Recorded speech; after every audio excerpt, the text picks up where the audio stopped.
नमस्कार। स्वागत है आपका इन डेप्थ के इस तीसरे लेक्चर में। अब तक यदि आपने पहले दो लेक्चर नहीं देखे हैं तो ज़रूर देख लीजिएगा। इन डेप्थ एक ऐसा सीरीज मैंने शुरू किया है जो समय की मांग है।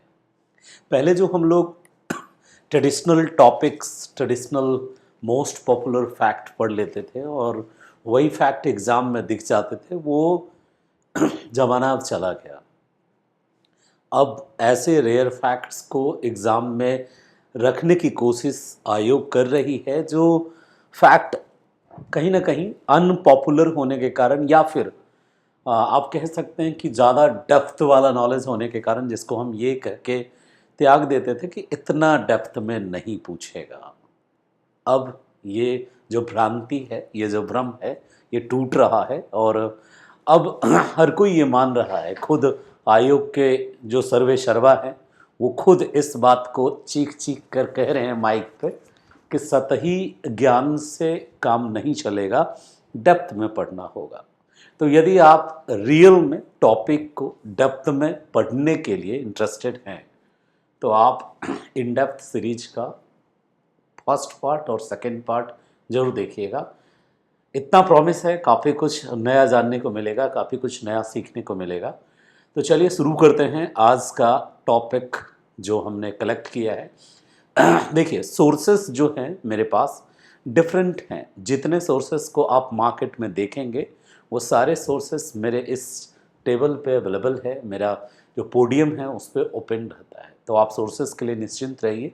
ऑथेंटिक सोर्स से हम बात करते हैं। चलिए, एक कॉन्ट्राडिक्शन या फिर एक कन्फ्यूज़न एक छोटी बहन ने भेजा था कि सर मैंने अपने बुक में पढ़ा कि अशोक, क्योंकि लास्ट जो सेकंड वो एपिसोड था वो हमने अशोक पे चर्चा किया था एंड में, तो उन्होंने एक मैसेज मुझे किया कि अशोक को हमने पढ़ा कि पहले अशोक शैव थे और बौद्ध धर्म में अशोक को दीक्षित करने वाला जो व्यक्ति था वो व्यक्ति जो है उसका नाम उन्होंने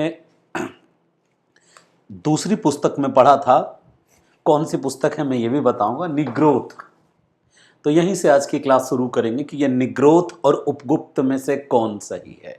और एग्ज़ाम में यदि आ गया कि अशोक ने किससे प्रभावित होकर बौद्ध धर्म में खुद को दीक्षित किया, तो वहाँ हम ऑप्शन में क्या टिक करेंगे। यहाँ से आज की डेप्थ की क्लास शुरू होती है और आप नए हैं तो आपको सलाह है कि डेप्थ के जो बाकी के एपिसोड हैं वो ज़रूर देखिएगा। एक और पॉइंट मैं बता दूं, एक भाई ने मुझे मैसेज किया कि सर जो बोर्ड पे आप वर्क कर रहे हैं उसका पीडीएफ दे दीजिए क्योंकि लिखने का समय नहीं है। देखो, ऐसे तो मैं सजेस्ट करता हूं कि जब भी किसी की भी क्लास आप ऑनलाइन लेते हो तो आप चलते फिरते रोड पे फिल्मों की तरह एंजॉय मत करो। आप लाइब्रेरी में बैठे हो या फिर क्लास अपने घर पे ले रहे हो, आप ज़रूर कॉपी पेन ओपन करके लिखो। यदि आप सिंसियर एस्पिरेंट हो तो आपको आदत डालनी चाहिए, कोई भी क्लास लें तो उस क्लास को रिटर्न में लीजिए। अब रही बात कि पूरे बोर्ड के पीडीएफ को भेज दीजिए, तो बहुत सारी ऐसी बातें होती है जो मैं बोर्ड पे नहीं लिखता, वो क्लास में डिस्कस करता हूँ। बोर्ड पे यदि मैं लिखता हूँ तो 40%, 60% बातें मैं उसको एक्सप्लेन करने में कई सारे फैक्ट को बताता हूँ। तो ज़्यादा बेहतर होगा कि आप देखो, मैं अपलोड कर रहा हूँ इस क्लास को, अभी रात के बजे हैं 1 और मैं इस क्लास को रिकॉर्ड कर रहा हूँ क्योंकि आज लाइव नहीं आ पाया। तो मैं इस क्लास को रिकॉर्ड करके डालूंगा, तुम 2 के स्पीड में देखना। आप जब 2 के स्पीड में देखोगे या फिर जिसमें आप कंफर्टेबल हो तो आप नोट जरूर करना पॉज करके, बोर्ड वाला मैटर भी, जो मैं बात करूँ वो भी, और कमेंट सेक्शन को भी खंगाला करो। हमारा कमेंट सेक्शन बहुत ही neat and clean and clear होता है और ज़्यादातर बेहतरीन बच्चे जो हैं हमारे साथ जुड़े वो भी अपने कुछ फैक्ट डालते हैं। तो चलो इसको पहले करेक्ट करते हैं कि क्या हमने जो लिखा है ये सही है या फिर उस बच्ची ने जो पढ़ा है वो सही है, क्या एक्चुअल में होना चाहिए। देखो, सबसे पहली बात बताता हूँ, यहाँ उस बच्ची ने गौर नहीं किया कि मैंने लिखा है राज तरंगनी के अनुसार। राज तरंगनी कलहन के द्वारा लिखा गया सबसे ज्यादा वैज्ञानिक इतिहास माना जाता है प्राचीन भारत का। बिहार के इतिहास के संदर्भ में बहुत महत्वपूर्ण स्रोत है प्राचीन बिहार के इतिहास का, क्योंकि मगध के बारे में विस्तृत जानकारी राज तरंगनी में बहुत क्रमिक और तिथिवार ढंग से दी गई है। लेकिन वो जो दूसरा इंपॉर्टेंट इंफॉर्मेशन वो कह रहे हैं कि नहीं, उपगुप्त नहीं होगा, निग्रोथ होगा। निग्रोथ यानी कि निग्रोथ नामक बौद्ध भिक्षुक से प्रेरित हुए थे। ये दरअसल एक ग्रंथ है, सिंहल द्वीप श्रीलंका को बोलते हैं, ठीक है, सिंहल द्वीप, वहां पे एक मतलब कम्युनिटी है, सिंहली कम्युनिटी। तो सिंहली कम्युनिटी और श्रीलंका से संबंधित एक ग्रंथ है, उस ग्रंथ का नाम, खास करके सिंहल उस श्रीलंका से संबंधित ग्रंथ है, उसी की अनुश्रुति है, यानी सिंहली अनुश्रुति के अनुसार। देखो, हो सकता है अब दोनों के अनुसार अलग अलग व्यक्ति का नाम है। सिंहली अनुश्रुति के अनुसार जो है उस व्यक्ति का नाम था निग्रोथ, जो जिससे प्रभावित होकर उन्होंने बौद्ध धर्म की दीक्षा ली। सिंहली अनुश्रुति ये भी बताती है कि निग्रोथ ने उनको बौद्ध धर्म के लिए प्रेरित किया, और जब वो प्रेरित हुए, इंटरेस्ट जनरेट हुआ, तो जब बौद्ध धर्म उन्होंने अपनाया तो वो किसके शिष्य बने थे? तो मोगली पुत्र तिस्सा के शिष्य बने थे। ये तिस्सा कौन था? तो फिर से एक फैक्ट की तरफ जाना होगा कि तिस्सा जो है उन्हीं का भाई था, ठीक है। तिस्सा सबसे छोटा भाई था। ये दीपवंश और महावंश नाम के ग्रंथ से पता चलता है। तो एक और ग्रंथ को यहां जान लो कि दीपवंश और महावंश के अनुसार, ये वही ग्रंथ है, दीपवंश और महावंश वही ग्रंथ है जिस ग्रंथ में अशोक द्वारा अपने 99 भाइयों की हत्या करने और एक भाई तिस्सा को जीवित छोड़ने का जिक्र है। अक्सर बहुत चर्चित और बड़ा ही कंट्रोवर्शियल कॉन्सेप्ट है। इतिहासकार जो है जेएनयू की रोमिला थापर, उन्होंने इसका खंडन किया है कि कैसे अशोक अपने 99 भाई को मार के उस जो कुआं है, जिसको आप कदम कुआं कहते हो, आदम कुआं पहले नाम था उसका, आदम कुआं, उसमें डाल दिया। तो राजमहल के समीप कैसे 99 भाइयों की हत्या करके उसमें डाल सकता है, जबकि उत्तराधिकार का युद्ध तो लंबा चला था। हालांकि ये कॉन्ट्राडिक्टरी स्टेटमेंट है, बट कहाँ से ये स्टेटमेंट आया है? तो दीपवंश और महावंश ये दो ग्रंथ हैं। इन दो ग्रंथों के अनुसार ही, यहीं से पता चलता है इस ग्रंथ के अनुसार, कि 100 भाई थे अशोक के, और 99 भाइयों को 99 भाई की हत्या की, अशोक ने हत्या की। देखो, और एक भाई जो उसका छोटा भाई था तिस्सा, सबसे छोटा भाई तिस्सा को जीवित छोड़ दिया अशोक ने, और बाद में इसी मोगली पुत्र तिस्सा का वो शिष्य बना। यानी तिस्सा जो है उसके बारे में भी एक पॉइंट आता है। और मोगली पुत्र तिस्सा शब्द जो है, मोगली पुत्र तिस्सा ये गुरु थे, तो मोगली पुत्र तिस्सा का शिष्य बना अशोक। ये किस ग्रंथ से पता चलता है? सिंहली अनुश्रुति से। और किस ग्रंथ से पता चलता है कि तिस्सा अशोक का छोटा भाई था? वो भी दीपवंश महावंश है। एक यहाँ पे और पॉइंट ऐड करना चाहूँगा।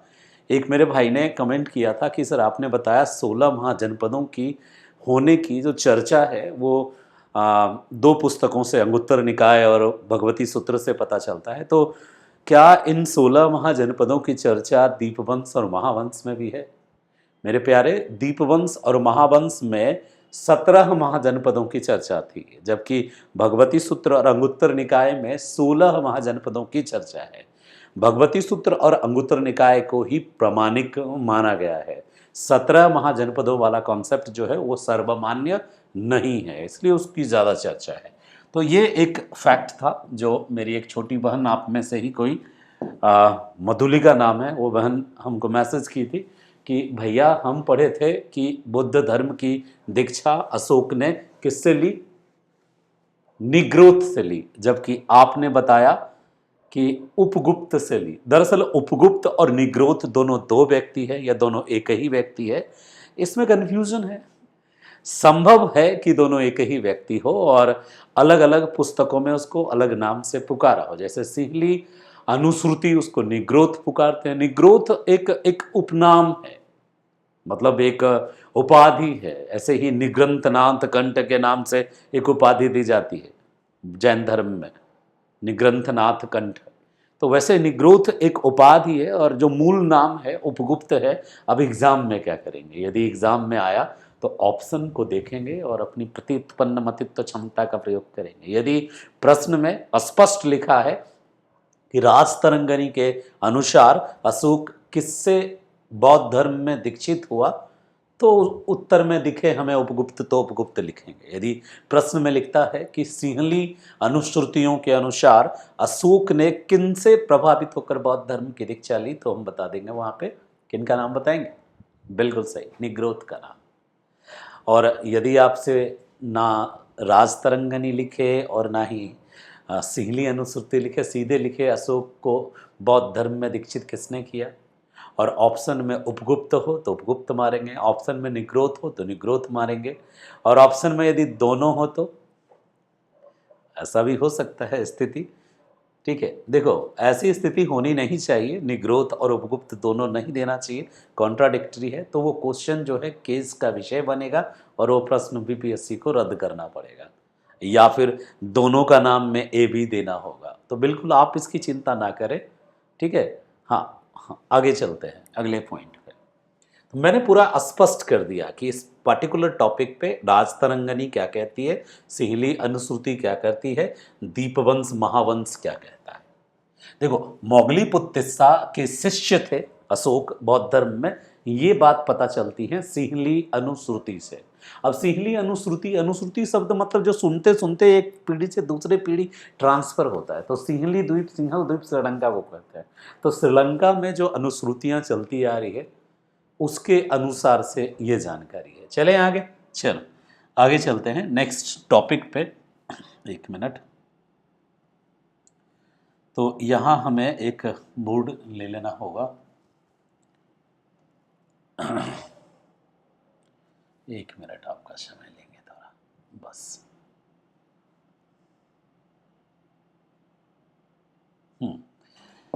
मुझे इस वाले बोर्ड में थोड़ा लिखना पसंद है, इसीलिए इसी बोर्ड को लेता हूँ।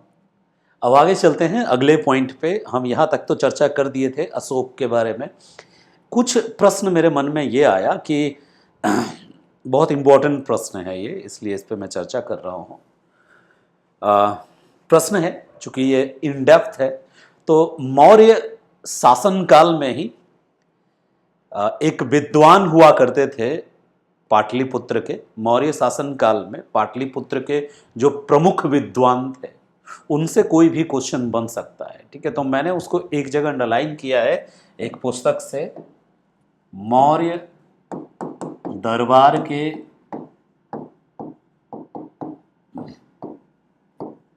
प्रमुख विद्वान। यहां से कोई प्रश्न निश्चित रूप से बन सकता है क्योंकि काफी डेप्थ में ये पॉइंट है, ठीक है। मौर्य दरबार में कौन कौन से विद्वान थे, प्रमुख विद्वान। जैसे एक विद्वान का नाम आपने सुना होगा पतंजलि, सुना है, पतंजलि का भाष्य, पतंजलि का योग दर्शन। पतंजलि मौर्य दरबार में नहीं थे, तो फिर पतंजलि किसके गुरु थे? पतंजलि शुंग के दरबार में थे। तो पुष्यमित्र शुंग है ना, शुंग, और उसका बेटा फिर अग्निमित्र, तो उसी के वंश में अग्निमित्र है, बेटा पोता जो भी हो। तो शुंग वंश में जो गुरु थे वो पतंजलि थे। तो सवाल उठता है कि फिर अशोक के दरबार के विद्वान बताइए या फिर मौर्य दरबार के विद्वान बताइए। चाणक्य को तो दुनिया जानती है साहब, केवल चाणक्य की बात नहीं करेंगे। यदि आप कमेंट सेक्शन में चाणक्य लिख रहे हैं तो चाणक्य के अलावा कई हैं और उनसे प्रश्न बन सकता है। तो मैंने इसका एक सॉरी पॉइंट संग्रह किया है, आप देखिए इसमें कुछ हो सकता है मैं नया सिखा पाऊं आपको।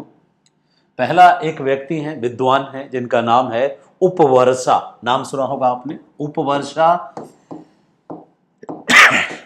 कौन से विद्वान किस चीज के लिए परिचित, मतलब प्रसिद्ध हैं, वो भी बताऊंगा। एक विद्वान है वैश्य,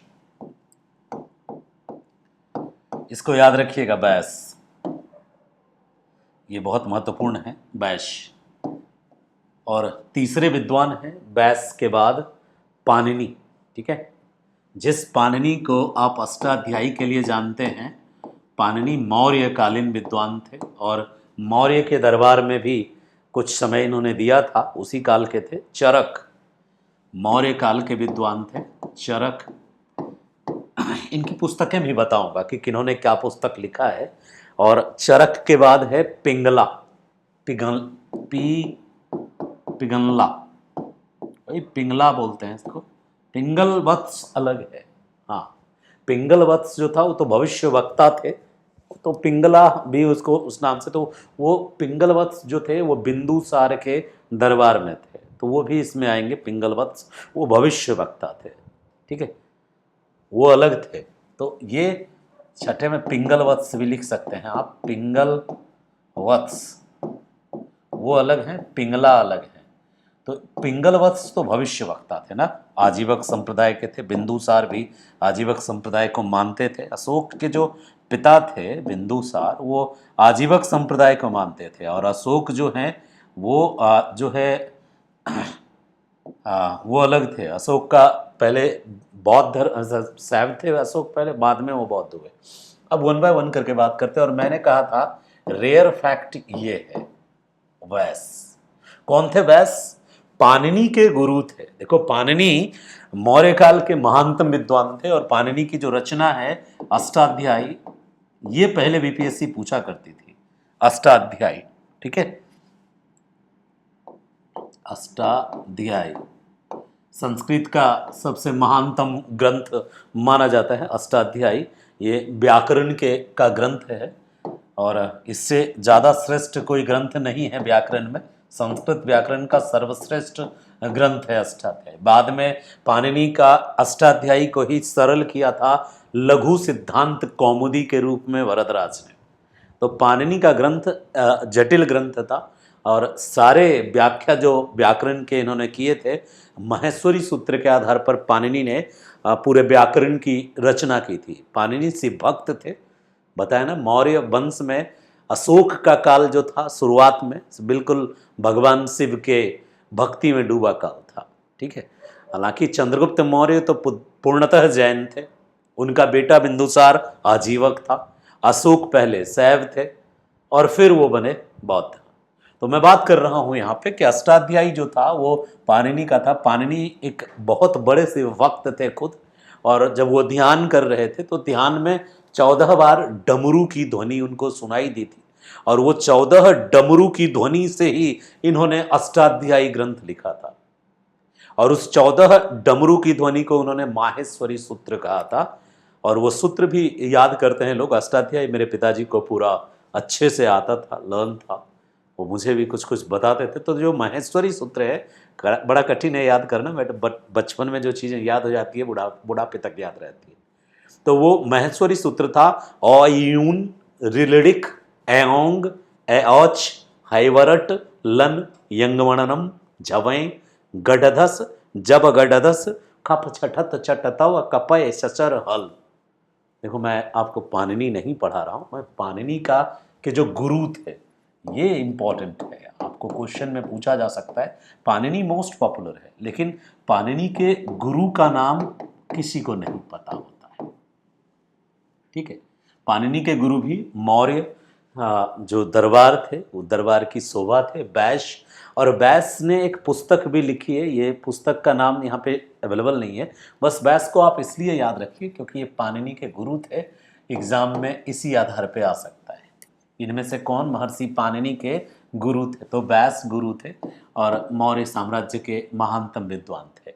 उपवर्षा क्यों फेमस है? ये इन्होंने मीमांसा एक दर्शन बड़ा पॉपुलर था, तो उस बादरायण का नाम सुना होगा आपने। ठीक है, मीमांसा पर टीका लिखी थी इन्होंने। टीका माना होता है कि उसका विस्तार करना, उस पर एक्सप्लेन करना, उसका मीनिंग बताना। तो मीमांसा पर इन्होंने टीका लिखा था, इसलिए ये फेमस हैं। मीमांसा हो गया, वेदांत हो गया, उन पे। चरक को तो दुनिया जानती है, मोस्ट पॉपुलर है। चरक चिकित्सा शास्त्री थे, वैद्य थे। और पिंगल जो हैं, ये एक काव्य की रचना इन्होंने की थी, छंदोबद्ध विच्यति। छंदोविच्छति नाम का संस्कृत ग्रंथ है, उस ग्रंथ की इन्होंने रचना की थी। और पिंगलवत्स का तो नाम आप जानते हैं, ये आजीवक थे, भविष्यवक्ता थे और बिंदुसार के दरबार में रहते थे। बिंदुसार को हल्के में मत लीजिएगा, बिंदुसार ने भी बहुत मतलब साम्राज्य विस्तार में उनका भी बहुत बड़ा योगदान था। ठीक है, बहुत लोग सोचते हैं कि सिर्फ अशोक ने ही एकदम मौर्य को पिक पे पहुंचाया, ऐसा नहीं है। चंद्रगुप्त मौर्य और फिर उनका बेटा बिंदुसार, उनका भी योगदान है मौर्य साम्राज्य को विस्तृत बनाने में। इन किताबों को याद रखिएगा साहब, इनमें से कोई भी क्वेश्चन आपसे पूछा जा सकता है और खास करके हाँ, ये इनमें से जो है बैस मुझे लगता है सबसे इम्पोर्टेंट है। एक क्वेश्चन और आता है कि मौर्यों ने कितने वर्ष तक मगध पर शासन किया। ये बहुत कम लोगों को जानकारी होता है कि मौर्यों ने कितने वर्षों तक, अब कौन माइनस प्लस करे, सीधे एक बार देख लीजिए, मौर्यों ने कितने वर्षों तक मगध पर शासन किया। आपको पता है क्या? कमेंट में बताएं मुझे यदि पता हो आपको तो। ठीक है, मौर्यों ने कितने वर्षों तक मगध पर शासन किया। बहुत इजी नंबर है, आपको याद रहेगा, 137 वर्ष। और ये पुराणों से पता चलता है। ठीक है, 137 वर्ष। जो वायु पुराण है उसमें विस्तार से इसका विवरण भी है समयानुसार। तो याद रखिएगा, मौर्यों ने पुराणों के अनुसार मगध पर 137 वर्षों तक शासन किया और मौर्य के अंतिम शासक बृहद्रथ थे। ये भी एक इम्पॉर्टेंट क्वेश्चन है। दशरथ और कुणाल तो अशोक के बाद बने थे, लेकिन उसके बाद भी टोटल अशोक के बाद 10 शासक हुए। तो जो अंतिम शासक थे मौर्यों के, अंतिम शासक को भी पूछा जा सकता है। जिसको पुष्यमित्र शुंग ने मारा वो दशरथ नहीं था, पुष्यमित्र शुंग ने जिसको मारा उसका नाम बृहद्रथ ही था। वो एक जो बृहद्रथ वंश है वो अलग है, ये बृहद्रथ था, विहद्रथ। ठीक है, बृहद्रथ। ये इंपॉर्टेंट फैक्ट है।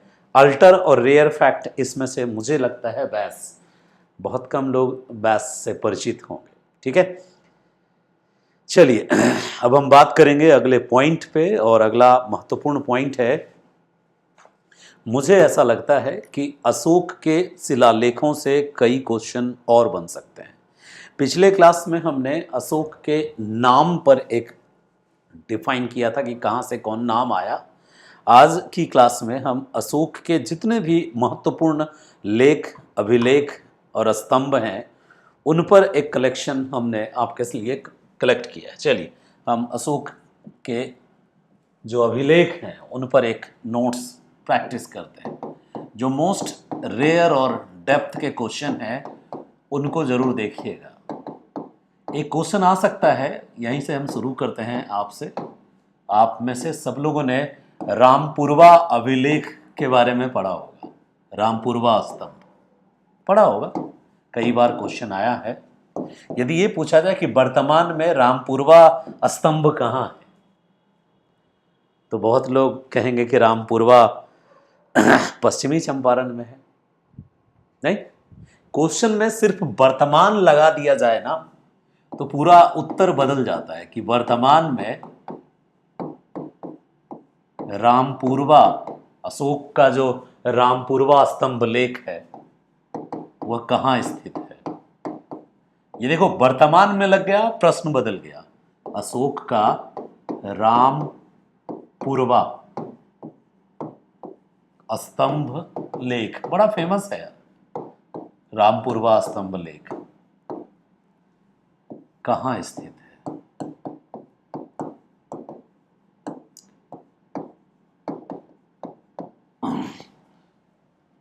तो ऐसे में यदि ये प्रश्न आता है कि वर्तमान में अशोक का रामपुरवा स्तंभ लेख कहाँ स्थित है, यदि इसमें वर्तमान नहीं लिखा रहे तब तो रामपुरवा बिहार के पश्चिमी चंपारण जिले में है। लेकिन यदि इसमें वर्तमान लिखा रहे तब क्या हो जाएगा, दिल्ली में एक जगह है राष्ट्रीय संग्रहालय, नेशनल म्यूजियम, तो राष्ट्रीय संग्रहालय दिल्ली के राष्ट्रीय संग्रहालय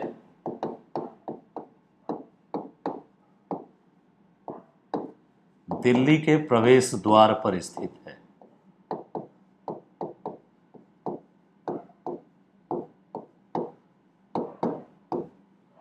इतना खूबसूरत है ना ये अभिलेख कि केंद्र सरकार को भी प्यार आ गया इस पर।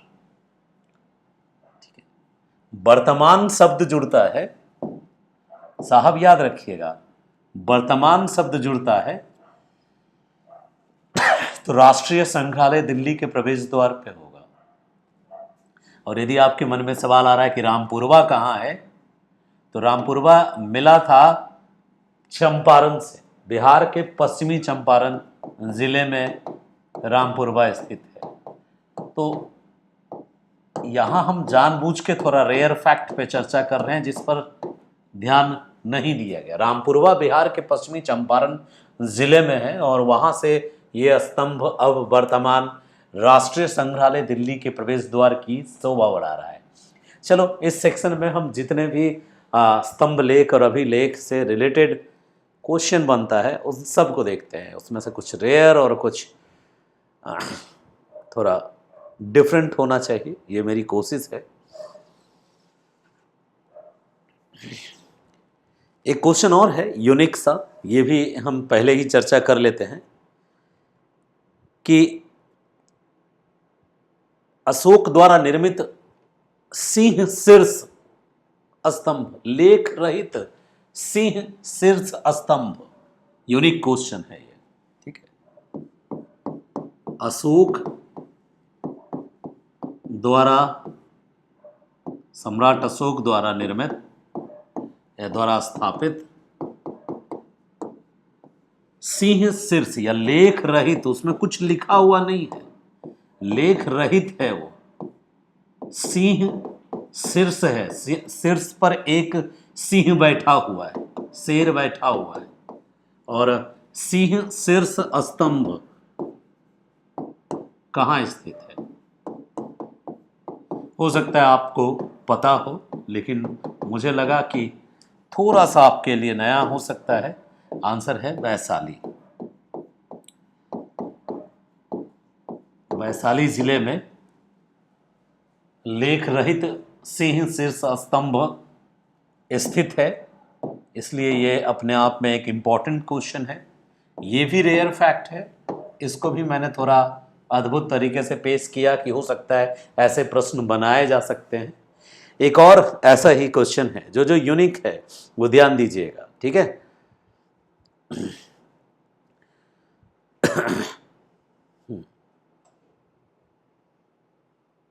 अशोक ने धम्म के प्रचार के लिए, सम्राट अशोक ने धम्म के प्रचार के लिए अपने दूतों को अलग अलग देशों में भेजा। ठीक है,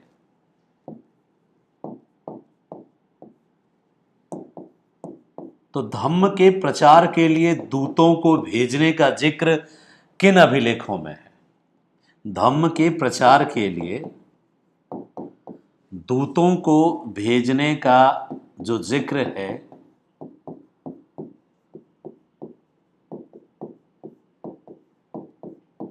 किन स्तंभों में है? तो याद रखना है दूसरे, सेकंड और 13वें, दूसरे और 13वें अभिलेख में सम्राट अशोक ने यह जिक्र किया है कि उन्होंने धम्म के प्रचार के लिए अपने दूतों को अलग अलग देश भेजा।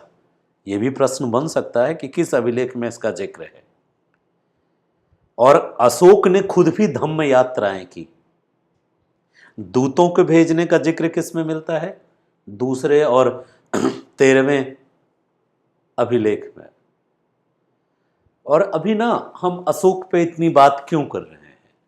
हाल में नए संसद भवन का उद्घाटन हुआ, उसमें एक अखंड भारत का चित्र भगवा कलर में अंकित किया गया। तो जब आप उस चित्र को देखेंगे 3D पेंटिंग को, तो उसमें एक साम्राज्य तो दिखेगा, भगवा साम्राज्य बहुत अच्छे से दिखेगा उसमें, लेकिन एक चीज़ जो अलग दिखेगा वो क्या दिखेगा कि नीचे साउथ का जो सीमा है, साउथ का पार्ट थोड़ा अलग दिखेगा, सेपरेट किया हुआ दिखेगा। तो वो क्या दिखाता है? अशोक के साम्राज्य की दक्षिणी सीमा दिखाता है। अब देखो संसद भवन में वो अशोक वाली पेंटिंग लगी, अशोक का मौर्य साम्राज्य वाली पेंटिंग लगी है और उसमें दक्षिणी सीमा को दिखाया है। तो आपको पता है क्या कि अशोक के किस शिलालेख में मौर्य साम्राज्य की दक्षिणी सीमा का विवरण है? दूसरे शिलालेख में। तो ये नोट करते जाइएगा, अशोक के दूसरे शिलालेख में, अशोक के दूसरे शिलालेख में दक्षिणी सीमा पर स्थित, मौर्य साम्राज्य के दक्षिणी सीमा पर स्थित राज्यों का जिक्र है, जिसमें चोल का जिक्र है, पांड्य का जिक्र है, सत्तीय पुत्र का जिक्र है, केरल पुत्र का जिक्र है और ताम्रपर्णी का जिक्र है। ठीक है। और एक और जिक्र है अतियोग और यवनराज, यानी दूसरा शिलालेख जो है अशोक का, उसमें मौर्य साम्राज्य की चौहद्दियां भी हैं, मतलब उनके सीमा पर स्थित राज्यों के नाम भी हैं।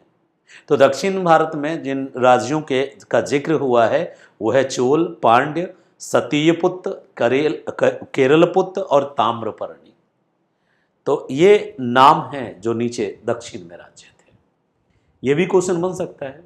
ठीक है। एक और बन सकता है कि अशोक ने अपने दूसरे अभिलेख में पड़ोसी राजाओं के प्रदेशों में भी मनुष्यों और पशुओं के चिकित्सा की व्यवस्था करने का जिक्र किया है।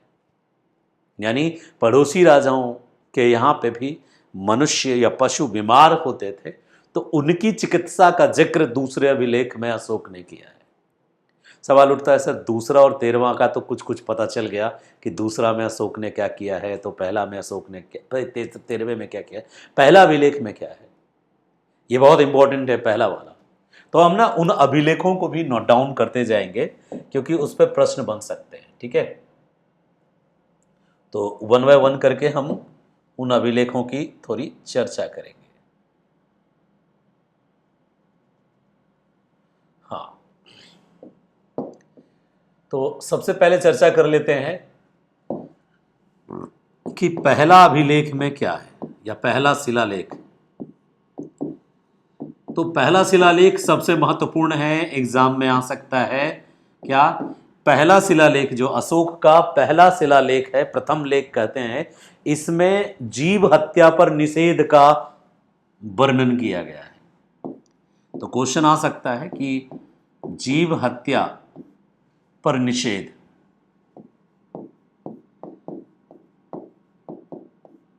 अशोक का पहला शिलालेख बड़ा महत्वपूर्ण है।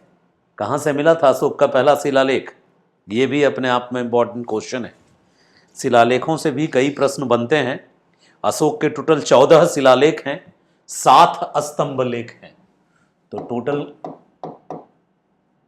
14 शिलालेख है। आप कहेंगे 14 और रटना होगा क्या? नहीं साहब, जो रेयर है उसको देखिए, जिसमें अद्भुत कुछ लिखा है वो देखिए। 7 स्तंभ लेख हैं अशोक के। इसके अलावा बहुत सारे लघु लेख भी हैं, लघु अभिलेख भी हैं। तो 14 शिलालेखों में जो टोटल अशोक के हैं शिलालेख, इन 14 शिलालेखों में से पहला शिलालेख जो है, प्रथम शिलालेख, उसमें अशोक ने जीव हत्या पर निषेध का आदेश किया है। वर्णन नहीं किया है, आदेश किया है कि जीवों की हत्या बैन है, आप जीव की हत्या नहीं कर सकते। हालांकि कठोरता से पालन नहीं कराया गया, इसलिए उतना सीरियसली लेने की जरूरत नहीं है। लेकिन एक चीज बड़ा महत्वपूर्ण है। आप पूछेंगे क्या महत्वपूर्ण है सर? तो आज गौ हत्या पर निषेध की बात हो रही है उत्तर प्रदेश में, बाकी जगहों पर आज गौ हत्या पर निषेध की बात हो रही है। कई राज्यों में इसको रोकने के लिए कानून बनाए जा रहे हैं। लेकिन हमारा बिहार तो हजारों साल पहले ऐसा प्रयास कर चुका है। तो जब कभी हम कहते हैं कि बिहार जो सोचता है देश उसको अपनाता आया है, तो लोगों के मन में आता है कि ऐसा क्या सोचता आया है और ऐसा क्या अपनाता आया है। इतिहास के पन्नों को पलटेंगे तब वहां से आप प्रामाणिकता साबित कर पाएंगे कि अशोक के प्रथम अभिलेख में, अशोक का जो पहला अभिलेख है, उस अभिलेख में स्पष्ट रूप से आदेश जो सम्राट अशोक ने दिया है। देखो, अशोक अभिलेख लिखवाने वाला पहला भारतीय शासक था, उसके पहले किसी को यह आइडिया नहीं आया अभिलेख लिखवाने का। तो अशोक पहले ऐसे शासक हुए जिन्होंने अभिलेख लिखवाया, और उनका जो अभिलेख है उनमें पहला अभिलेख ही स्पष्ट रूप से आदेश करता है कि जीव हत्या आप नहीं कर सकते। साहब, इससे बड़ा प्रमाण क्या हो सकता है कि बिहार जो सोचता है वो देश अपनाता है। आज वर्तमान में उत्तर प्रदेश सरकार और बाकी अन्य राज्यों की सरकार इस कोशिश में लगी है कि हम गौ हत्या बैन कराएंगे। ये तो गौ हत्या छोड़ो, बिहार ने ये नहीं कहा कि गाय को मारना बंद करो और मुर्गे को कतर दो। सम्राट अशोक ने गौ की जगह जीव और विस्तृत जीव हत्या पर निषेध। तो मुझे लगता है कि ये एक इम्पॉर्टेंट क्वेश्चन है, इसको ध्यान में रखने का है। ठीक है, महत्वपूर्ण प्रश्न है कि अशोक ने अपने किस अभिलेख में जीव हत्या का निषेध किया था, पहला अभिलेख में, पहला शिलालेख में। दूसरा एक और महत्वपूर्ण पॉइंट है, तो सेकंड शिलालेख है, सेकंड शिलालेख जो है अशोक का, इसमें अशोक ने पड़ोसी राज्यों में भी, ठीक है, ये भी जानना जरूरी है, एक तो सीमावर्ती राज्यों का जिक्र है, सीमावर्ती राज्यों का जिक्र है, और साथ ही साथ उनमें मनुष्य और पशुओं के इलाज का जिक्र है, उनमें भी, या वहां, या ठीक है, उनमें मनुष्य और पशुओं की चिकित्सा का जिक्र है, मनुष्य और पशुओं के चिकित्सा का जिक्र है। यहां से महानता दिखती है, मौर्य साम्राज्य की महानता दिखती है। ठीक है, चिकित्सा का जिक्र है, जो इनका राज्य था वहां तो ये चिकित्सा व्यवस्था सुदृढ़ कर ही रहे थे। खुद मेगास्थनीज लिखते हैं इंडिका में कि मौर्यों का शासन विश्व का सबसे श्रेष्ठ शासन था, कोई करप्शन नहीं था। साथ ही देखो, पड़ोसी जो राज्य थे उसमें भी ये चिकित्सा की व्यवस्था दे रहे थे। थर्ड जो अभिलेख है वो उतना महत्वपूर्ण नहीं है, सीधे 8वां, 11वां और 13वां ज़्यादा महत्वपूर्ण है और ज़्यादा इस पर जोर दिया गया है। 8वां क्यों महत्वपूर्ण है, जिस पे क्वेश्चन आता है। ठीक है, टोटल 14 है, 14 नहीं रट पाएंगे, रटना भी नहीं है। 8th जो शिलालेख है उसमें अशोक के धम्म यात्राओं का विवरण है। अशोक ने भगवान बुद्ध से संबंधित जितने भी स्थान थे उन सभी स्थानों की यात्रा की। वो लुम्बिनी भी पहुंचे थे, और जब वो लुम्बिनी पहुंचे थे तो लुम्बिनी के लोगों का कर कम कर दिया था, टैक्स कम कर दिया था वहां पर। ठीक है, अशोक की खुद की बेटी नेपाल में ब्याही गई थी, चारुमती, बड़ी बेटी संघमित्रा थी, तो उसको तो अशोक जी ने धम्म के प्रचार के लिए बौद्ध भिक्षुनी बनाकर भेज दिया था, बट छोटी बेटी को उन्होंने विवाह किया, और छोटी बेटी का जो विवाह किया उन्होंने वो नेपाल में विवाह किया, नेपाल के क्षत्रिय राजा के यहाँ पे। तो छोटी बेटी का ससुराल था। तो अशोक के धम्म यात्राओं का, कि कहाँ कहाँ की यात्रा सम्राट अशोक ने किया, गौतम बुद्ध के से जुड़े हर एक जगह की यात्रा की इन्होंने। तो अशोक के धम्म यात्राओं का विवरण किसमें मिलता है, 8वें शिलालेख में मिलता है। ठीक है, और साथ ही साथ उसमें ही ये जो कर कम किया उसका भी जिक्र मिलता है। 8वें के बाद महत्वपूर्ण है 11वां, इसमें धम्मदान का उल्लेख मिलता है, क्वेश्चन आ सकता है। ठीक है, तो जो 11वां शिलालेख है, ठीक है, 11वां जो शिलालेख है उसमें धम्मदान का जिक्र मिलता है।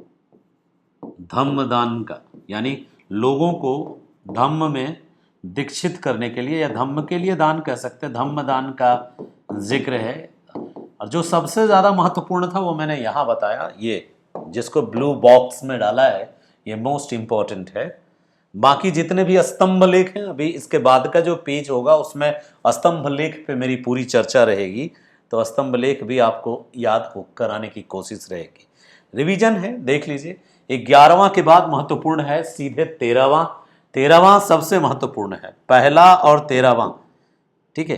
तो 13th जो शिलालेख है वो सबसे महत्वपूर्ण है, आपको पूछा जा सकता है। क्या था 13वां शिलालेख में, आप पढ़े हैं। 13वां शिलालेख में है अशोक का, ये सबसे बड़ा शिलालेख है और इसी में अशोक के कलिंग विजय का विवरण है। दो बातों का जिक्र है, एक अशोक का सबसे बड़ा शिलालेख है, ठीक है, सबसे बड़ा शिलालेख है, लंबा चौड़ा इसमें बखान है अशोक के बारे में। और दूसरा महत्वपूर्ण पॉइंट ये है कि इसी में अशोक के कलिंग विजय का विवरण है, इसलिए मैंने पहला और 13वां को एक साथ लिखा। ये दोनों महत्वपूर्ण है, मोस्ट इंपॉर्टेंट, एग्जाम में पूछे जाने लायक क्वेश्चन है। बाकी हमने इस तरफ सब टॉप मोस्ट के इंफॉर्मेशंस को लिख दिया है। अब हम स्तंभ लेख की ओर चलेंगे। उम्मीद करते हैं कि अभिलेख और शिलालेख में कुछ नया जानने को मिला होगा। यहाँ से प्रश्न बन सकता है, साहब आप यदि सिंसियर एस्पिरेंट हैं तो मेरी बात आपको समझ में आएगी, बाकी नन्हे मासूमों को तो वो अभी भी वो जो कैवल्य की प्राप्ति है वो नहीं होगी, क्योंकि उनको लगेगा नहीं कि भाई यहाँ से भी प्रश्न बन सकता है। तो जो जिस तरीके से अपने को तैयार कर रहा है, सबको एक ज़रूरी है कि हिम्मत मिले, अपना तैयारी जारी रखेंगे। चलिए अगले पॉइंट पे बात करते हैं। अगला पॉइंट है जहाँ से क्वेश्चन बन सकता है, वो है गुहा लेख पे, अशोक के गुहा लेख और अशोक के स्तंभ लेख, उस पर अलग से पॉइंट बनाएंगे, ठीक है। ज्ञान जहां भी मिले ले लेना चाहिए, ठीक है। ये नहीं सोचना चाहिए कि ज्ञान कहाँ से मिल रहा है और कौन दे रहा है, बस उसके ऑथेंटिसिटी पे ज़रूर ध्यान देना चाहिए, क्रॉस चेक। और कहीं भी आपको डाउट हो तो ज़रूर जिक बहस करना चाहिए, कमेंट सेक्शन में लिखना है आपको, गुहा लेख और स्तंभ लेख।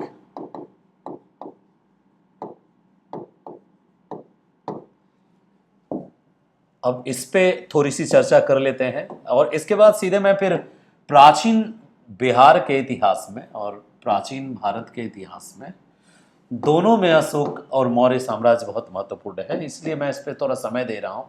इसके बाद तो बहुत स्पीड में निकल जाऊंगा, शुंग और कन्नौ में ज़्यादा पॉइंट है नहीं, और शुंग और कन्नौ के बाद सीधे गुप्त और कुषाण और बाकी जो बचते हैं कुछ रीजन है जहाँ से डेप्थ में क्वेश्चंस कुछ कम ही आते हैं, ठीक है, एक दो पॉपुलर क्वेश्चन ही वहाँ से बनते हैं। तो अगला पॉइंट है गुहा लेख के बारे में। तो अशोक के गुहा लेख कहाँ कहाँ मिलते हैं? देखो, अशोक के गुहा लेख 3 गुफाओं की दीवारों पर प्राप्त होता है। अशोक का जो गुहा लेख है वो मूलतः जहानाबाद में बराबर की गुफाओं में मिलता है। तो बराबर की गुफाओं में से 3 गुफाओं की दीवारों पर अशोक के लेख उत्कीर्ण हैं। तो कभी यदि प्रश्न बन सकता है तो ये बन सकता है, हालांकि कम चांस है, फिर भी मेरा काम है बताना। तो दक्षिण बिहार में जहानाबाद जिले के बराबर नाम की पहाड़ी, जहानाबाद जिले के बराबर पहाड़ी की 3 गुफाओं में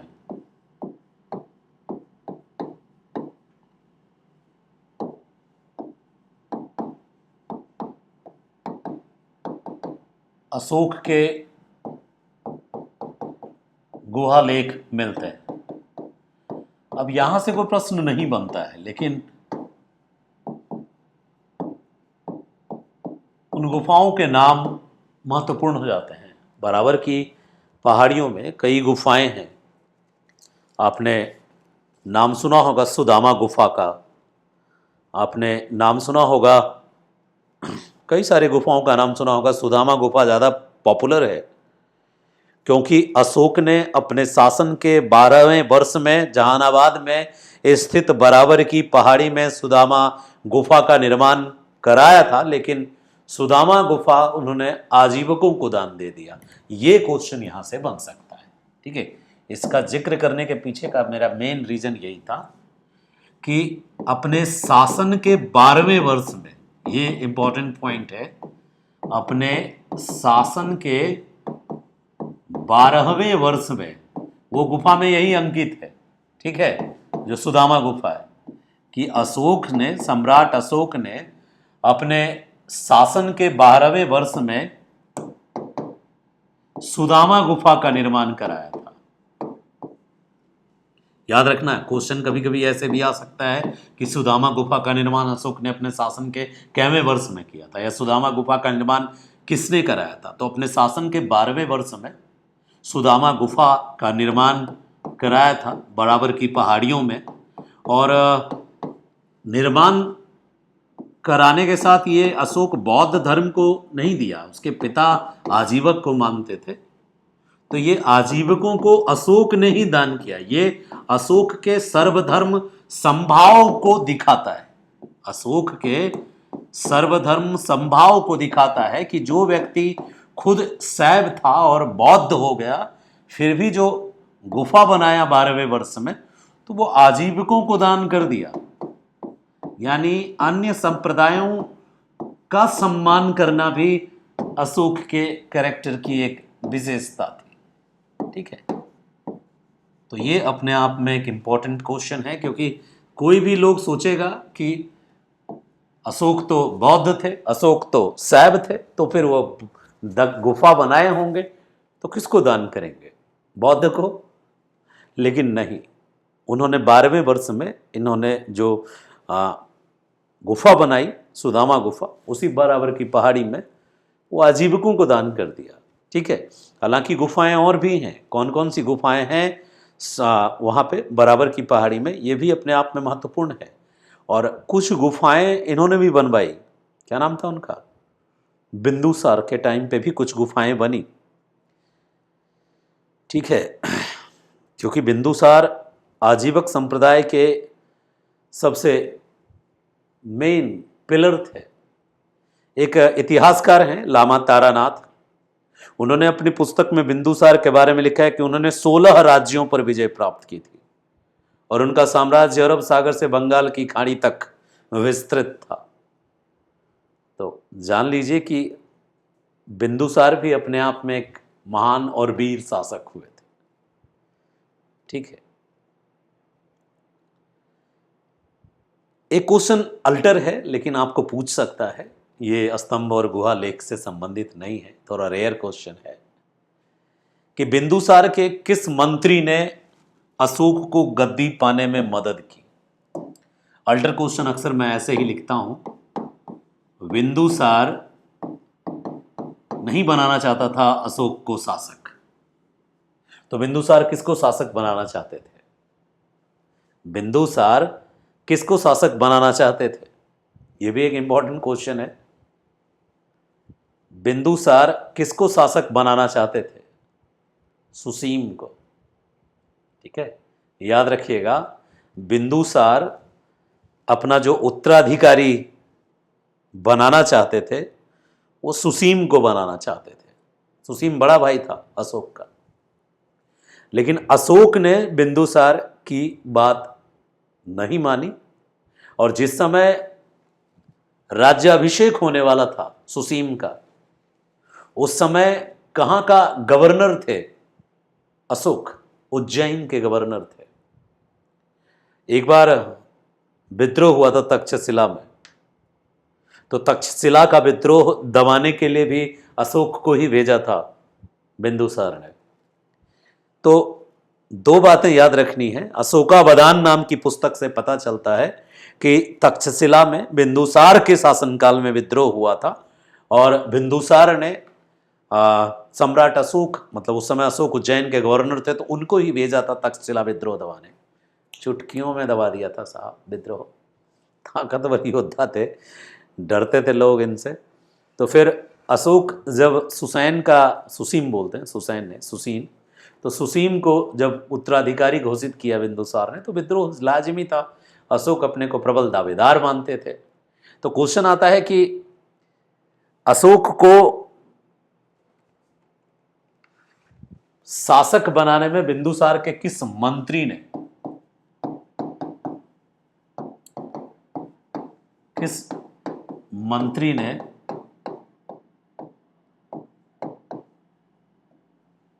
अशोक को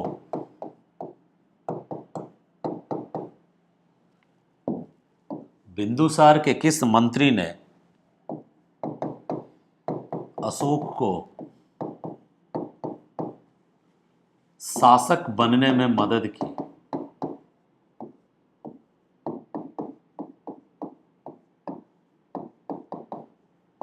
आपको पता है वो चाणक्य का चेला थे जिन्होंने अशोक की मदद की। जब तक चाणक्य जीवित थे तो मंत्री तो चाणक्य ही थे। तो चाणक्य ने चंद्रगुप्त मौर्य को भी गाइडेंस दिया, चाणक्य ने बिंदुसार को भी गाइडेंस दिया। लेकिन जब चाणक्य की मृत्यु हुई तो एक व्यक्ति प्रधानमंत्री बना जिनका नाम था राधागुप्त। तो चंद्रगुप्त के बाद राधागुप्त, तो उनका नाम बड़ा महत्वपूर्ण है, याद रखने वाला है, लायक है याद रखने के। ये राधागुप्त जो थे चंद्रगुप्त के उत्तराधिकारी थे, समझिए शिष्य ही थे। तो यही मंत्री बने थे चाणक्य के बाद। चंद्रगुप्त नहीं, चाणक्य के उत्तराधिकारी थे। तो चाणक्य के बाद मौर्य वंश का मंत्री यही बने थे, राधागुप्त। चाणक्य का नाम भी चाणक्य थोड़ी था, क्या नाम था? विष्णुगुप्त। तो विष्णुगुप्त के बाद कौन आए? राधागुप्त। राधागुप्त चाणक्य के परम चेले थे, पुत्र नहीं थे, ठीक है। तो चाणक्य के बाद राधागुप्त, राधागुप्त को बिंदुसार के उत्तराधिकारी से ज्यादा सटीक उत्तराधिकारी कौन लगा? अशोक। इसीलिए राधागुप्त ने किसकी मदद की? अशोक की। ये एक यूनिक क्वेश्चन था, जानबूझ के बताया मैंने। कभी कभार ऐसे क्वेश्चंस भी बनते हैं कि अशोक को सम्राट बनने में बिंदुसार के किस मंत्री ने मदद की, तो उसका नाम है राधागुप्त। और यदि ऐसा प्रश्न हो कि चाणक्य के बाद मौर्य साम्राज्य का प्रधानमंत्री कौन बना, तो राधागुप्त। तो चाणक्य ने किन किन शासकों की को सेवा दी? तो चंद्रगुप्त मौर्य और बिंदुसार, दोनों को। चलिए अगले पॉइंट पे चलते हैं। नेक्स्ट हमारा जो मेन पॉइंट है ये इंपॉर्टेंट है। ऐसा क्वेश्चन भी कभी कभी आ सकता है कि अशोक के जितने भी स्तंभ लेख मिले, जितने भी अभिलेख शिलालेख मिले, सब में कुछ न कुछ लेख उत्कीर्ण थे। एक ही स्तंभ लेख ऐसा मिला जिसपे कोई लेख उत्कीर्ण नहीं था। तो अशोक का लेख रहित स्तंभ कहां से मिला है? लेख रहित स्तंभ तो वही है सिंह स्तंभ वैशाली का। उस पर एक शेर बैठा है और उस पर कुछ भी लिखा नहीं है, ऊपर से नीचे तक लेख रहित है। चलिए अगले पॉइंट पे चलते हैं। नेक्स्ट हमारा पॉइंट है गुहा लेख पर हमारी चर्चा जितनी होनी थी हमने किया। अब 3-4 स्तंभ लेखों को देखते हैं। एक है लौरिया अरराज स्तंभ लेख, ये पूर्वी चंपारण से मिला है, आपको पता होगा। रामपुरवा स्तंभ लेख, ये पश्चिमी चंपारण जिले में मिला था। एक है लौरिया नंदनगढ़ स्तंभ लेख, ये भी बिहार के पश्चिमी चंपारण में मिला था। तो स्तंभ तो ये 3 तो हो गया, लौरिया अरराज स्तंभ लेख, रामपुरवा स्तंभ लेख, और रामपुरवा का जो स्तंभ लेख है वो वृषभ स्तंभ है, ठीक है। अब ना हर एक स्तंभ से ऐसे भी क्वेश्चन बनते हैं कि कौन से स्तंभ की खासियत क्या थी, क्योंकि अशोक के एक सारनाथ स्तंभ है, उस पे जो शेर है वो तो पूरा का पूरा, मतलब अभी भारत सरकार का जो नेशनल सिंबल है वो अशोक का ही दिया हुआ है। तो अशोक का वो जो सारनाथ का सिंह स्तंभ है वो अलग इंपॉर्टेंट पॉइंट है। रामपुरवा का क्वेश्चन ये भी आता है कि रामपुरवा की खोज किसने की। उसका नाम था कार्लाइल। 1872 में कार्लाइल ने पश्चिमी चंपारण में रामपुरवा अभिलेख की खोज की थी। और किस अभिलेख में, जैसे रामपुरवा अभिलेख है तो उस पे कौन सी मूर्ति बनी हुई है। कभी कभी ऐसे प्रश्न भी ये पूछते हैं, कौन सा अभिलेख जो है उस पर कैसी मूर्ति बनी हुई है। जैसे एक वृषभ अभिलेख है, एक सिंह स्तंभ है, एक जो जिसपे एक 3 शेर वाला स्तंभ सारनाथ का, वो सिंह स्तंभ कहलाता है। ठीक है, रामपुरवा जो है वो वृषभ स्तंभ कहलाता है। तो ऐसे क्वेश्चंस भी कभी कभी ये पूछते हैं। ठीक है, मेरे पास जितनी जानकारी अवेलेबल है मैं चाहता हूँ कि आप तक पहुँचाऊँ, और जहाँ से प्रश्न बन सकता है वो तो बहुत ज़रूरी है साहब, नहीं? तो चलिए,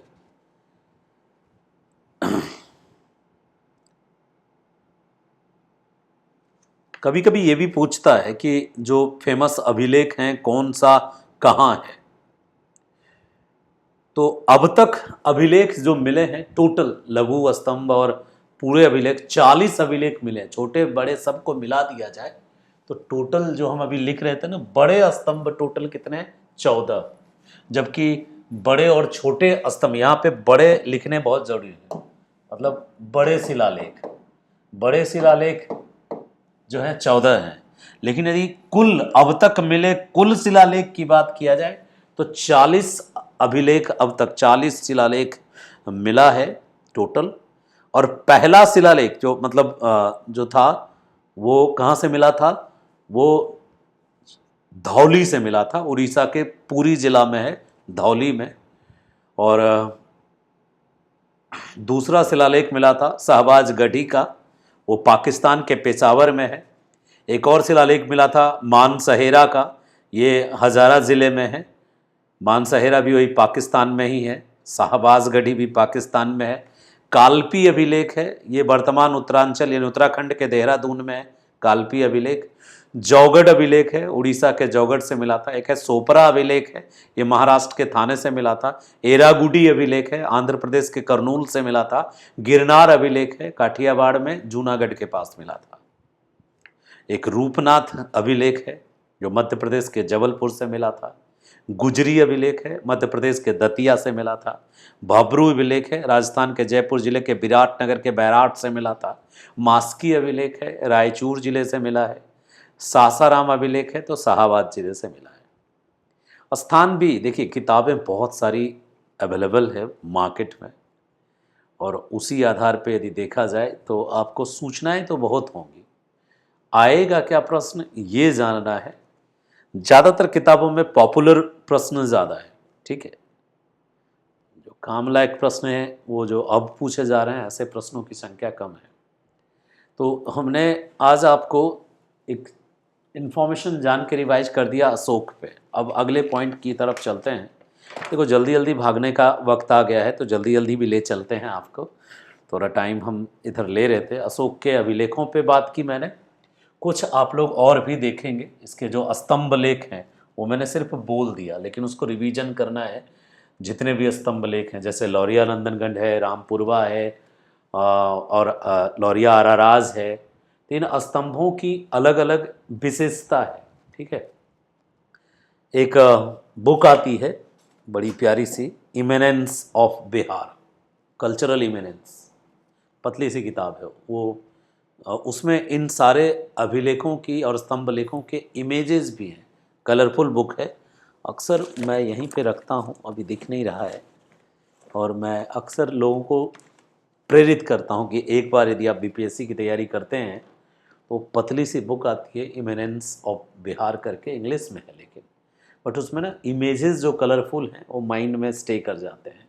तो उसमें इन सारे अभिलेखों की फ़ोटो है, स्तंभ लेखों की भी तस्वीरें हैं। ठीक है, मैं दिखाऊंगा जल्दी ही आपको, उन सारे तस्वीरों को स्कैन करके आपको दिखाऊंगा तो वहाँ पे पता चलेगा।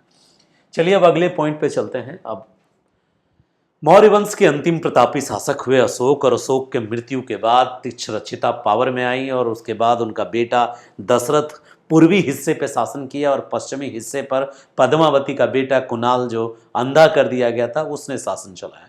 कुणाल के बाद संप्रति नाम के एक शासक हुए कुछ दिन तक, और संप्रति ने उज्जैन से शासन किया, जबकि कुणाल ने पेशावर से यानी तक्षशिला से, कुणाल ने तक्षशिला से शासन किया। उसके बाद संप्रति ने उज्जैन से शासन किया। 181 180 ईस्वी पूर्व तक आते आते मौर्य साम्राज्य समाप्त हो गया पूर्णतः। मौर्य साम्राज्य को समाप्त करने वाला कौन था? पुष्यमित्र शुंग था। पुष्यमित्र शुंग ने बृहद्रथ की हत्या की और बृहद्रथ की हत्या के बाद शुंग वंश की स्थापना की। सवाल उठता है कि कौन था ये पुष्यमित्र शुंग? ब्राह्मण वर्ण का था, ब्राह्मण था और काशी का गवर्नर था ये, और धोखे से मारा अपने शासक बृहद्रथ को। कमजोर था, पावरफुल था नहीं, खौफ था नहीं।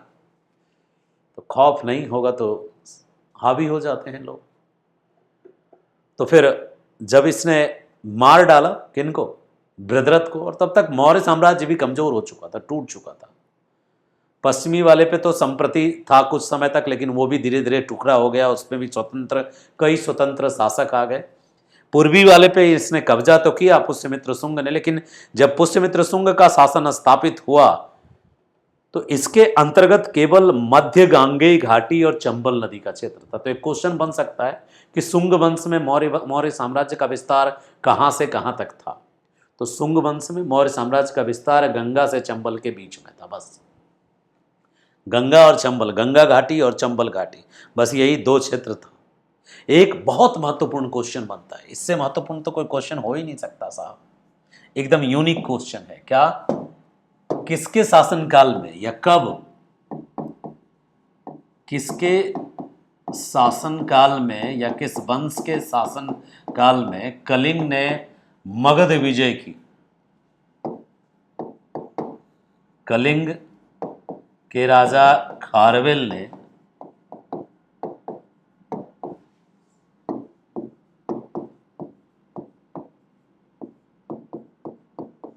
मगध पर आक्रमण किया, विजय प्राप्त की। लिखो सीधे,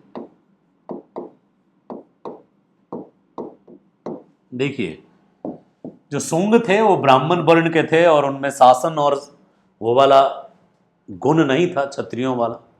खारवेल क्षत्रिय थे और ब्राह्मण बनाम क्षत्रिय अभी भी मध्य प्रदेश छत्तीसगढ़ वाले रीजन में चलता रहता है। तो खारवेल ने पहली शताब्दी ईस्वी पूर्व, ठीक है, पहली शताब्दी ईस्वी पूर्व, याद रखिएगा ये बहुत इंपॉर्टेंट क्वेश्चन है। पहली शताब्दी ईस्वी पूर्व के अंत में, पहली शताब्दी ईस्वी पूर्व के अंत में मगध विजय की, ठीक है। और कब तो हो गया, कब का आंसर ये हो गया। और किसके शासनकाल में यदि पूछा जाए तो वो उसी के शासनकाल में था, शुंग वंश, यानी पुष्यमित्र शुंग शासन कर रहे थे। शुंग वंश के शासनकाल में ही इन्होंने मगध पर विजय पाई। तो ऐसे ही चलता है, कभी आप जीतते हैं कभी दूसरा जीतता है। चिड़िया जब स्वस्थ रहती है तो चींटी उसको खाती है, और चींटी जब चिड़िया बीमार होती है तो फिर नहीं, चींटी को चिड़िया खाती है जब चिड़िया स्वस्थ रहती है, जब चिड़िया मरने को होती है तो चींटी उसको खा जाती है। दोनों का यही है। कलिंग ने जीता था और ठीक है, पुष्यमित्र शुंग का ही पुत्र हुआ था। आगे उसी के वंश में अग्निमित्र नाम था। मालविका अग्निमित्रम नाम का एक बहुत बड़ा महाकाव्य लिखा था कालिदास ने, मालविका अग्निमित्रम। उसमें मालविका दासी थी और अग्निमित्र राजा था।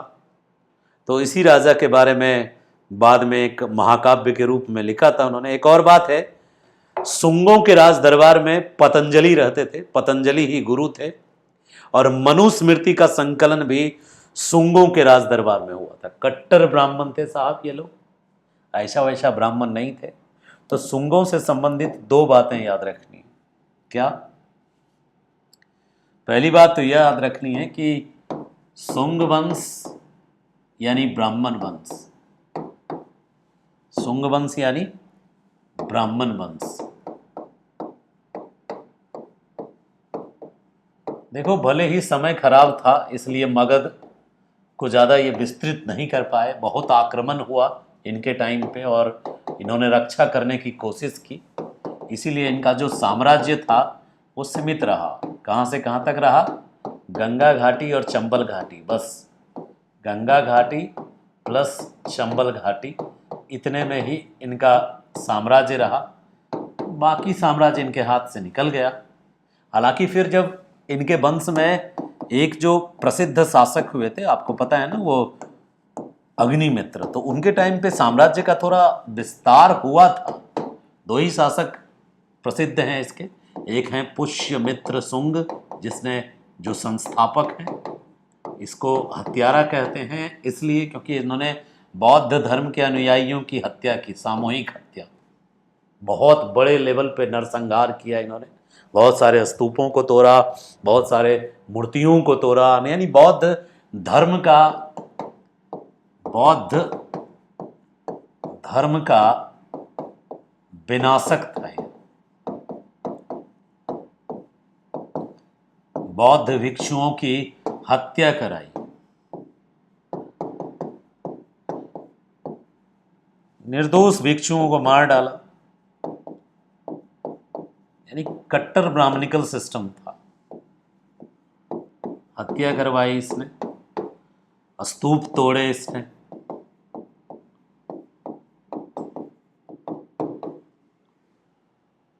हालांकि बाद में रियलाइज भी हुआ और समझ में आया कि ऐसा करना गलत है, लेकिन फिर भी इस पे आरोप है, ये बहुत ही भयानक आरोप कि इसने बहुत ज़्यादा संख्या में, हजारों की संख्या में बौद्ध भिक्षुओं को नरसंहार कर दिया इसने।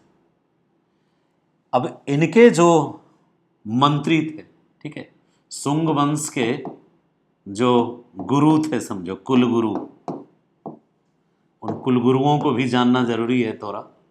इनके कुलगुरु थे पातंजलि।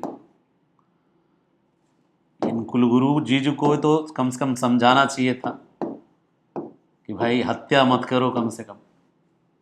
जो जिनको आप जानते हो ना, पातंजलि, जो योग दर्शन और फलाना ढिमका के लिए जानते हो जिनको, तो ये भाई साहब ही थे, पतंजलि भाई साहब, पतंजलि या पातंजलि, जिनको रामदेव बाबा प्रचार करते रहते हैं, तो ये कुलगुरु थे साहब इनके। और एक और महत्वपूर्ण बात, जिस मनुस्मृति को लेके बड़ी चर्चा होती है, मनुस्मृति बना भी इसी टाइम पे, और बना क्या मतलब, इनका जो संकलन हुआ, पहले तो मौखिक था ना, तो उसका संकलन करना और उसको कठोरता से समाज में लागू करने की कोशिश, ये इसी के काल में हुआ। इसका आज भी विरोध हो रहा है क्योंकि उसमें उसकी जो दंड प्रणाली थी उसमें ये अपना सुरक्षा देखा पहले, तो वो बिल्कुल वो ब्राह्मणवादी सिस्टम इस्टेब्लिश करने की कोशिश थी इसकी, शुंगों की, इसलिए शुंग वंश पर ये आरोप लगता है। तो मनुस्मृति का संकलन शुंग काल में हुआ, और पतंजलि का जो योग दर्शन आप पढ़ते हो वो भी शुंग काल की देन है। लेकिन ज़्यादा दिन तक शुंग काल शासन कर नहीं सके क्योंकि शुंगों का विरोध होता रहा और बाहरी आक्रमण बहुत ज़्यादा हुए। शुंग के काल में बहुत ज़्यादा बाहरी आक्रमण हुए।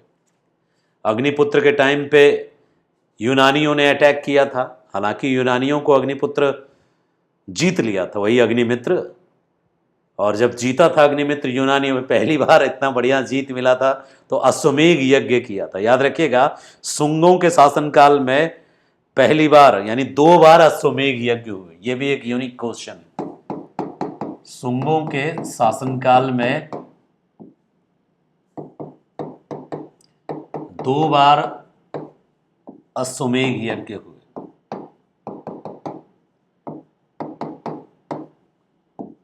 एक बार जब यूनानी को जीता था अश्वमेध यज्ञ,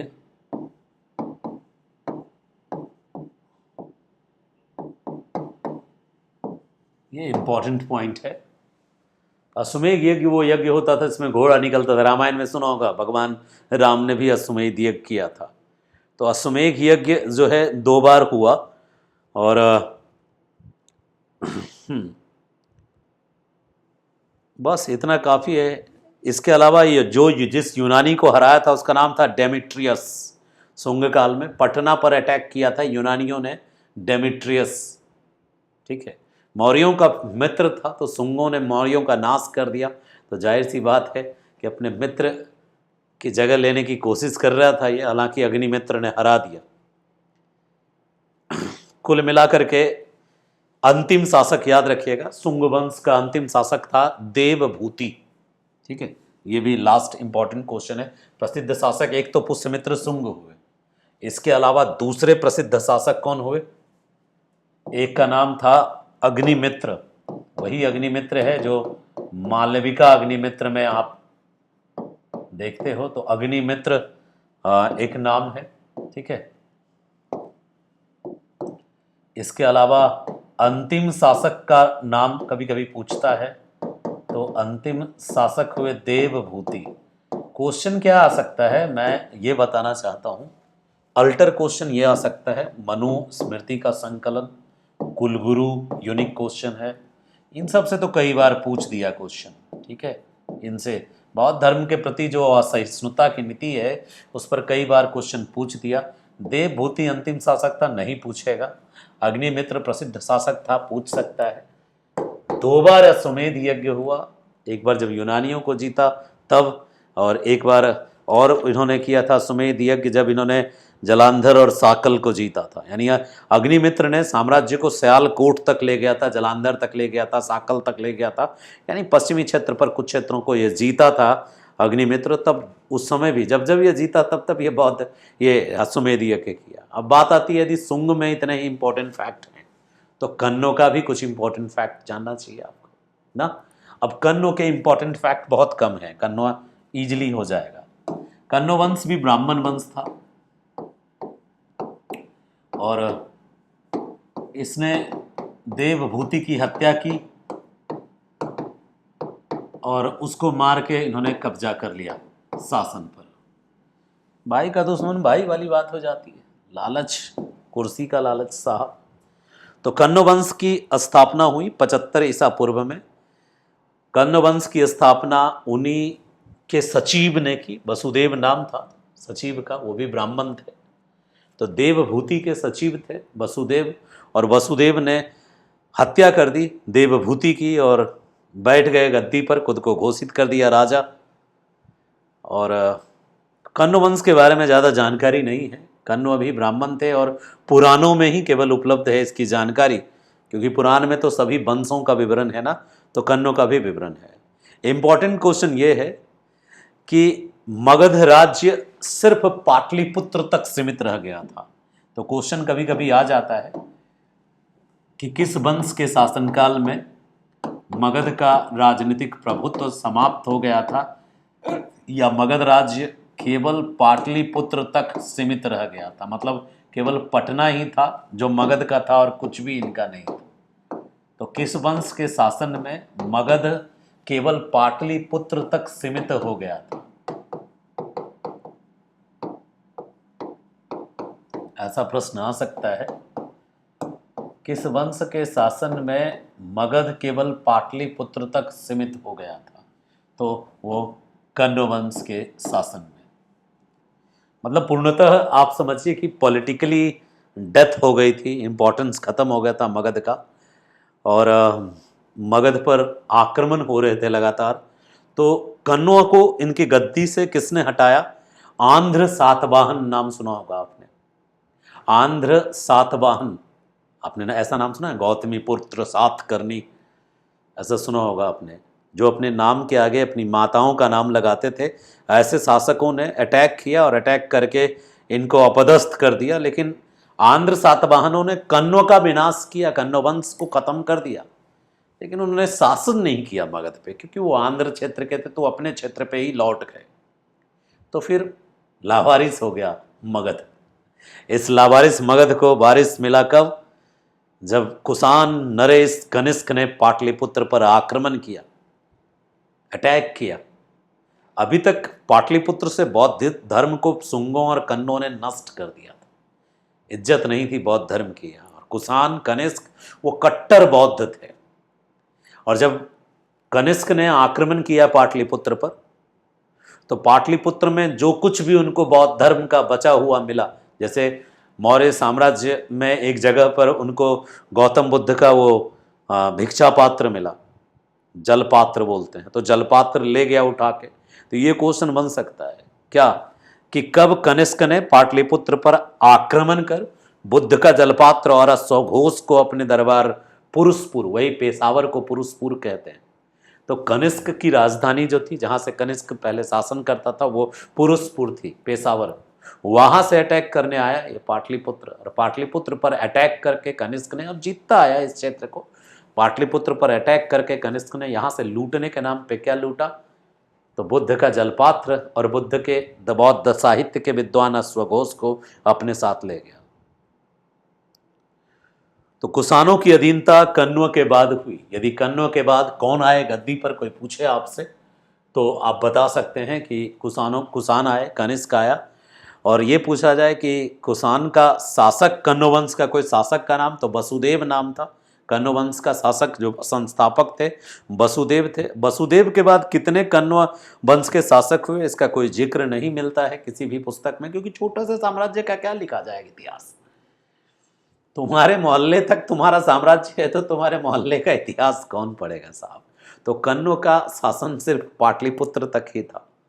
एक ज़माने में मुगलों का शासन बस लाल किला तक था, वो जो बहादुर सचफर द्वितीय जब शासन कर रहे थे, तो वैसे ही इनका शासन सिर्फ पाटलिपुत्र तक था। वो पाटलिपुत्र भी कुछ समय बाद आंध्र सातवाहनों ने छीन लिया, और फिर सातवाहन लावारिस छोड़ के चले गए, लूटने के लिए भी कुछ नहीं बचा था ऐसा कुछ। तो फिर आक्रमण किया कनिष्क ने, और कनिष्क ने पाटलिपुत्र को अपने अधीन कर लिया। यानी कण्व वंश के बाद कुषाणों ने पाटलिपुत्र पर शासन शुरू किया। अगली क्लास में हम मतलब जस्ट इसके बाद रिकॉर्ड करके आपको अवेलेबल कराएंगे कुषाण, और कुषाण के साथ कोशिश करेंगे सारा सेक्शन जो आगे का है वो कवर अप कर दें। थैंक यू सो मच मुझे ध्यान से सुनने के लिए और नोट करने के लिए। ठीक है, ये सारे जो PDF हैं मैं आपको उपलब्ध करा दूंगा जल्दी ही, फिनिश होने दीजिए। तत्काल तो आप नोट कर रहे हैं, नोट करना ज़्यादा बेटर है as compare as board PDF के। थैंक यू सो मच, अपना ख्याल रखिए और तैयारी जोर शोर से कीजिए, और मुझे अपने रिवीजन के लिए प्रयोग में लाइए, और कुछ नया सीखिए तो उसको नोट कीजिए और उसको बार बार रिवाइज करते रहिए। धन्यवाद। और यदि क्लास अच्छा लगा हो तो चैनल को सब्सक्राइब कीजिए, लाइक कीजिए, शेयर कीजिए और मजबूत कीजिए अपने इस YouTube चैनल को। Thank you so much.